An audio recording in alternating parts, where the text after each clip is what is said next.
Whenever there was talk of witches flying to Brocken Mountain on the night of Walpurgis, a miner would mock those who made the claim, often replying, "If such an old creature crosses my path, I will knock him down with one punch. How could an emaciated old witch skeleton stand a chance against a strong and powerful man like me?" On the day of one such conversation, an old neighbor woman, overhearing it, scolded the miner, saying, "Now if a witch comes along, you'll see."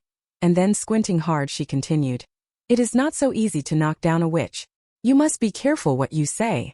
"That's nonsense," replied the miner. "If I meet her, I'll make her forget how to fly." The old woman said nothing. Days passed and finally Walpurgis night came. People were shooting fireworks, rifles and pistols from everywhere, as if the enemy were attacking, and the louder the noise, the more fun everyone had. Around 9 o'clock the miner found out that things were going wrong in the mine. He had to go to the mine to report. He set off in a hurry and walked a long way to the Bremen Hill. He had a long way to go and decided to sit down and rest for a while when he heard a terrible roaring in the sky. When he looked up he saw a horrible commotion. It seemed that all the demons from hell had been unchained and flooded to earth. In fact, it was nothing more than a caravan of witches on their way to gather in Brocken.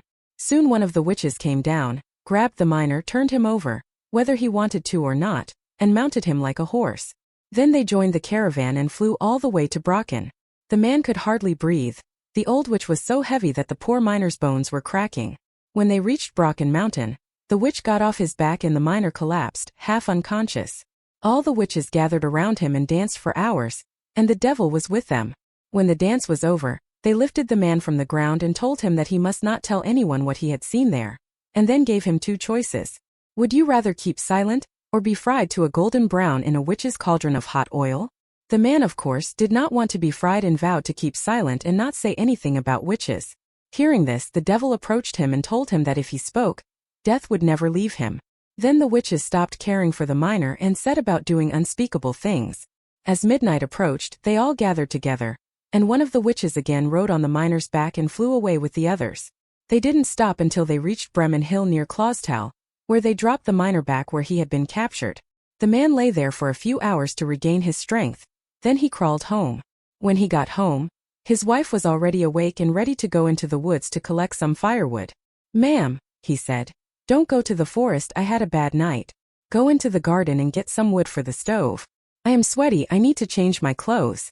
When she went out, he couldn't help himself and told the stove what had happened during the night, but she hurried back and heard everything he had told the stove. Feeling sorry for her husband, she continued to pretend she had heard nothing. Soon their elderly neighbor came to visit. The old woman said that when she was alone with the miner, it was a better idea to tell a stove what had happened during the night than to tell a human being, otherwise she knew what would happen to him. After the old woman left, the miner's wife went straight to the judge and denounced her neighbor. After a long and torturous interrogation, the old witch was tried and executed by burning.